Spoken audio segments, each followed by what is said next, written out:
Hello friends, myself Chetan Thakur. Today we learn standard 11th English medium chapter number 2. Last time we have to complete chapter number 2. So start a new chapter number 3. Chapter name is classification of element and periodicity in property. So in this lecture we have to study about classification of element and periodicity in property. यानी कि property और element के बारे में study करेंगे. Is a same chapter that you can learn in previous standard 10th. Classification of element based on their atomic number. So ये 10th standard में आप सीख के वही सेम चैप्टर है, उसके बेस पे ही यहाँ पे आपको दिया गया है. तो फर्स्ट हम एलिमेंट के बारे में देखेंगे. तो क्लासिफिकेशन ऑफ एलिमेंट यानी कि उससे पहले आपको एलिमेंट की डेफिनेशन पता होनी चाहिए. एलिमेंट यानी कि only one type of atom is called element. For example here hydrogen atom attached with another hydrogen atom, so created H2. So H2 is only one type of element, one type of atom, only H. तो यहाँ पे hydrogen में एक ही type के atom है तो उसको बोल सकते हैं element. In similar way here oxygen can be attach with another oxygen, so created O2. In similar way here Cl2, so only one type of element are present in Cl2, that's why it's called element.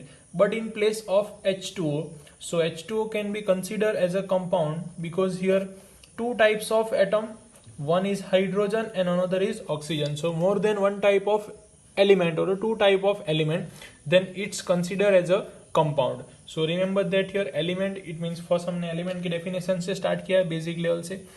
Only one type of atom is called element.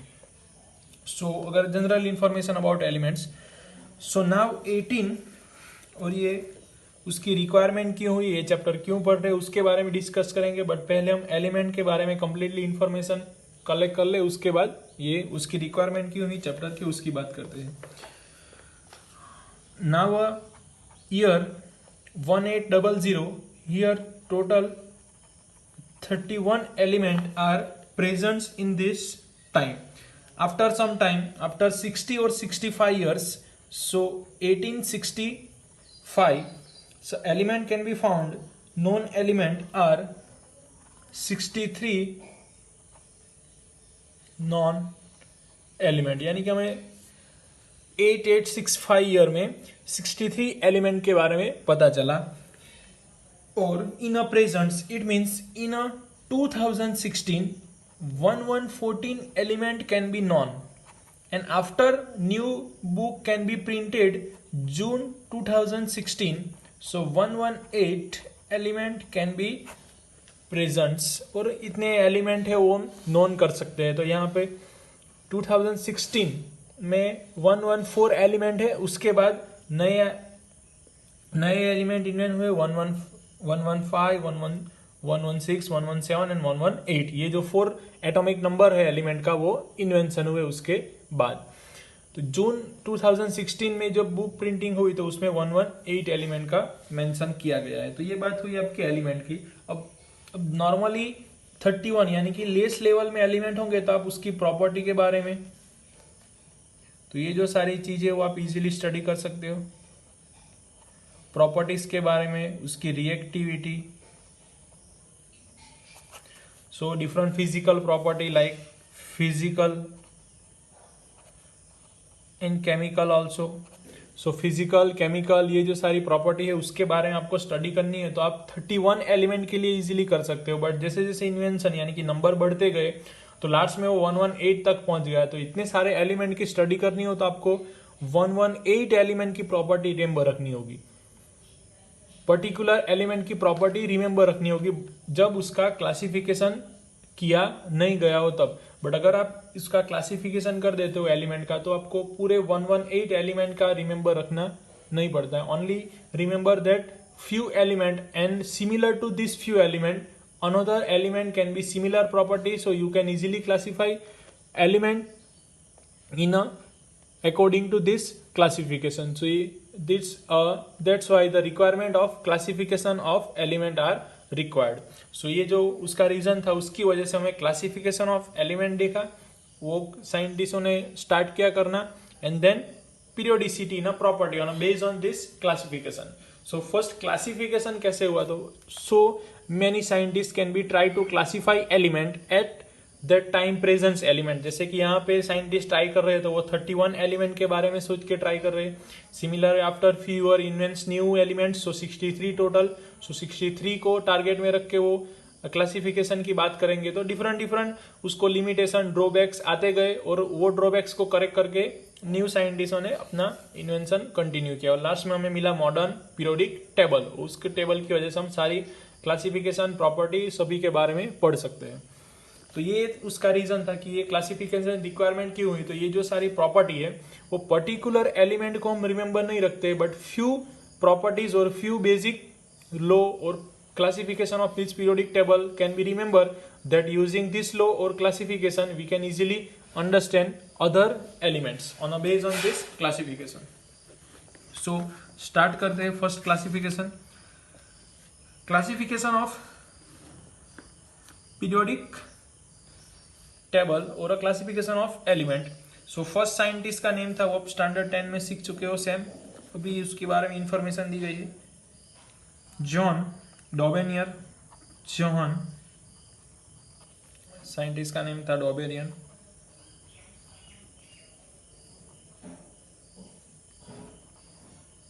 तो ये John डॉबेरियन ने हमें एक law दिया था, यानी कि triads के फॉर्म में लॉ दिया था. ट्रायड्स यानी कि 3. किस टाइप का यहाँ पे लॉ था वो समझते हैं पहले. तो जॉन डॉबेरियन ने कहा था कि किसी भी 3 एलिमेंट ले लो, जैसे कि पहले ले लो आप लिथियम की, सोडियम की एंड पोटेशियम की. तो ये 3 पेयर हमने ले ली. अगर हमें फर्स्ट एंड लास्ट का एटॉमिक मास क्या करना है, हमें फर्स्ट और लास्ट का एटॉमिक मास देखना है. तो अब लिथियम का एटॉमिक मास देखोगे तो वो 7 मिलेगा आपको. एटॉमिक मास ऑफ के means potassium, so potassium is 39. Now in दोनों का यानी कि फर्स्ट और लास्ट का आपको एटॉमिक मास का एवरेज निकालना है. जो आंसर मिलता है वो आपका बीच का एलिमेंट यानी with middle of then first and last, it means sodium, because atomic mass you get 23, तो 23 मीन्स सोडियम. यानी कि आपको ये करना है फर्स्ट एंड थर्ड का एटॉमिक मास का एवरेज निकालना है. और जो एवरेज आपको आंसर मिलता है वो किससे सिमिलर होगा, सेकंड और मिडल में जो होता है वो. जैसे कि यहाँ पे होता है 7 + 39 डिवाइड बाई 2 एवरेज, यानी कि दोनों का यहाँ पे टोटल 2 ऑब्जर्वेशन डेटा है, इसलिए यहाँ पे 2 लिखा. उसको बोलते हैं एवरेज, जो आप जानते हो एवरेज निकालना. 39 + 7 यानी कि 46/2, it means 23. So you got 23, it means atomic mass of 23 is sodium. So lithium, sodium and potassium. So यहाँ पे लिथियम और पोटेशियम की जो प्रॉपर्टी है वही प्रॉपर्टी आपको बीच में जो एलिमेंट मिलता है सोडियम उसके सिमिलर मिलेगी. तो ये आपका डॉबेरियन का ट्रायड्स का रूल्स था. दूसरा उसने रूल्स दिया calcium, strontium and beryllium. So next 3 के लिए यानी कि Ba, Sr and Ca. So यहाँ पे कैल्शियम का एटॉमिक मास होगा 40, उसी तरह से कि Ba का मास होगा 137. सो 40 + 137 डिवाइड बाई 2, तो आपको फाइनल आंसर मिलेगा 88 यानी कि atomic mass of Sr strontium. So this are another triads. And next new triads can be found Cl, Br, I. So Cl it means 35.5, Br it means 80. So इन दोनों का आप average mass निकालोगे तो answer आएगा 80, यानी कि another tyres. तो उसने 3 टायर्स के बारे में इंफॉर्मेशन दिया, lithium, Li, sodium, K, Ca, Sr, Ba, Cl, Br, I। तो ये जो उसके ट्रायड्स थे वो आपको यहाँ पे मिलते हैं इंफॉर्मेशन में। सो नेक्स्ट ड्रॉबैक्स कुछ कहलाते हैं। तो उनके टाइम में जो 31 लिमिटेड थी, क्योंकि उन्होंने जो ट्राई किया था वो अराउंड 1829 अराउंड ट्राई किया था। इज अ एंड 118 टाइम में ओनली 31 एलिमेंट थे, तो उसको उनमें से कुछ उन्होंने 1829 ईयर में ट्राई किया था क्लासिफिकेशन करना। तो इस तरह से उसने ट्रायड्स का रूल दिया था। बट जैसे एलिमेंट इंक्रीज हुए तो ये ट्रायड्स का रूल सभी के लिए वर्किंग नहीं हुआ, तो यहाँ पे उसका ड्रॉबैक हुआ और वो यहाँ पे खत्म हो गया। नेक्स्ट ट्राई की वो साइंटिस्ट का नेम था, सेम पढ़ के आए हो, Newlands Octave rule. Newlands Octave rule और अ प्रिंसिपल। सो न्यूलैंड साइंटिस्ट ने म्यूजिक्स के जो नोट्स थे उस पर फोकस किया, यानी कि सा, रे, गा, मा, पा, द। सो 3 + 3 6,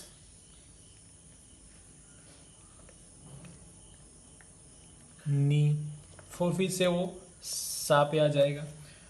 तो उन्होंने अरेंजमेंट किया अपने atomic same according to atomic mass, ये भी था वो एटॉमिक मास पे ही था। सो फर्स्ट हाइड्रोजन रखा, लिथियम, उसके बाद आता है बेरिलियम, हाइड्रोजन, हीलियम उस टाइम पे नहीं था, lithium, beryllium, boron, carbon, nitrogen, oxygen, ये खत्म हुआ। उसके बाद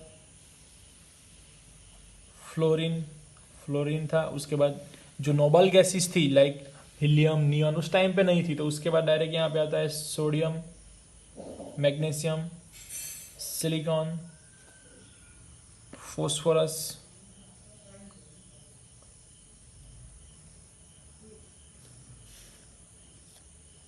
sodium, magnesium, aluminium, silicon, phosphorus and sulphur. Aluminium, silicon, phosphorus and sulphur. तो ये जो अरेंजमेंट थी, उसके बाद भी एलिमेंट है लाइक अनदर एलिमेंट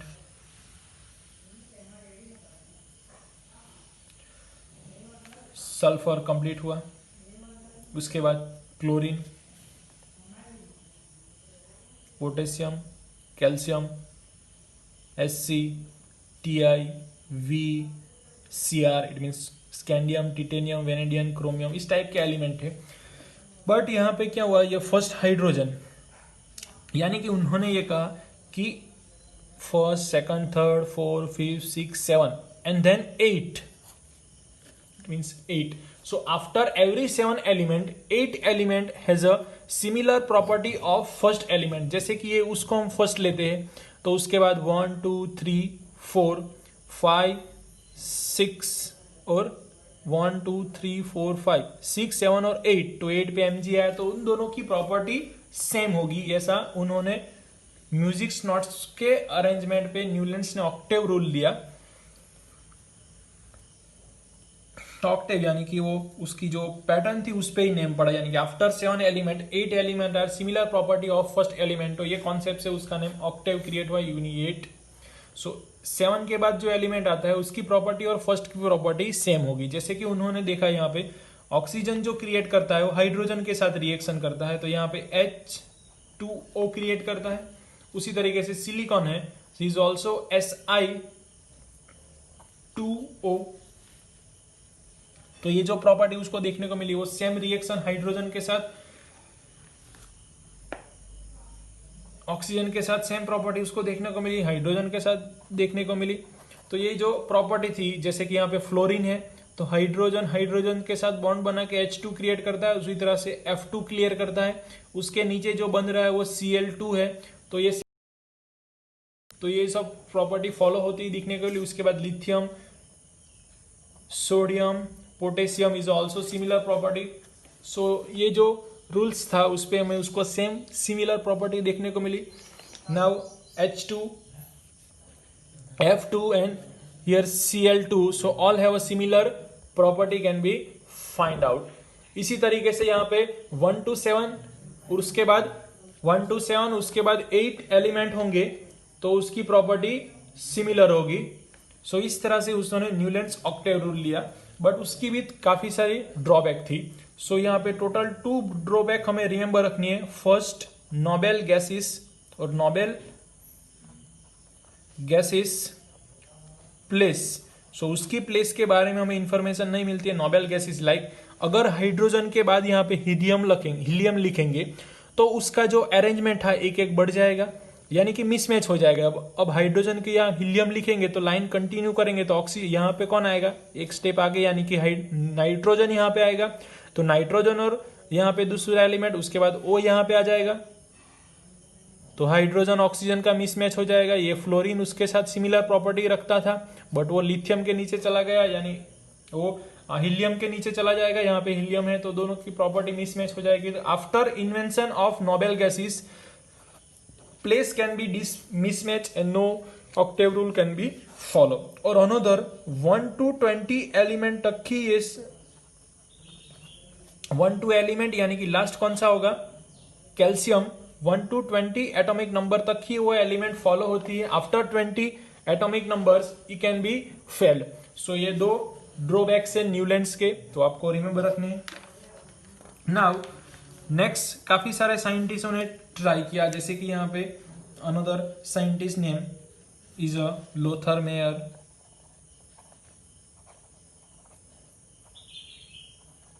तो उन्होंने जो किया वो ग्राफिकली देखा, ग्राफिकली रिप्रेजेंटेशन ऑफ एलिमेंट।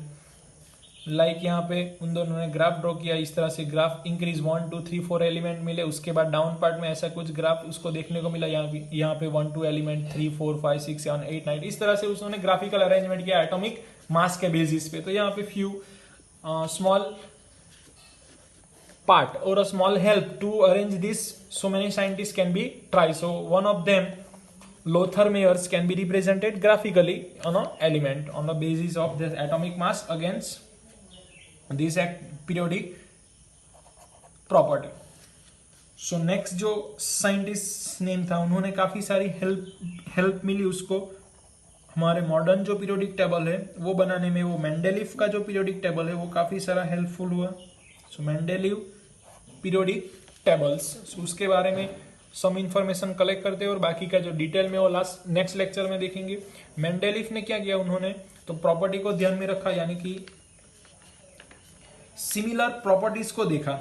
सो पहले लो की बात करते हैं। लो ये है उसका, properties of element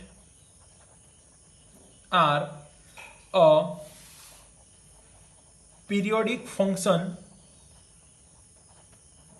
of their atomic mass और एटॉमिक वेट। सो एलिमेंट की जो प्रॉपर्टी होती है periodic function of their atomic number, यानी कि वो कौन सी लाइन में इस तरह से, तो ये जो इंफॉर्मेशन मिलती है वो उसके एटॉमिक मास की तरह अरेंज करेंगे तो उससे सिमिलर होगी। यानी कि properties of element are a periodic function of their atomic mass. Newlands ने प्रॉपर्टी ऑक्साइड एंड हाइड्राइड के बारे में, यानी कि ऑक्साइड और हाइड्राइड एलिमेंट की जो प्रॉपर्टी उसको ध्यान में रख के क्लासिफिकेशन कन्वर्ट किया। तो ये क्लासिफिकेशन हम नेक्स्ट लेक्चर में देखेंगे। Thank you friends.